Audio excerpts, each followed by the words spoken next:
dari pandai sikit dipakai elok di hari aguang.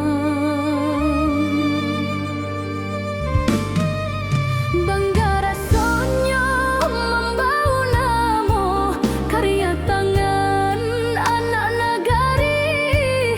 Tiok helainya ado carito tentang sabar nan indah mati.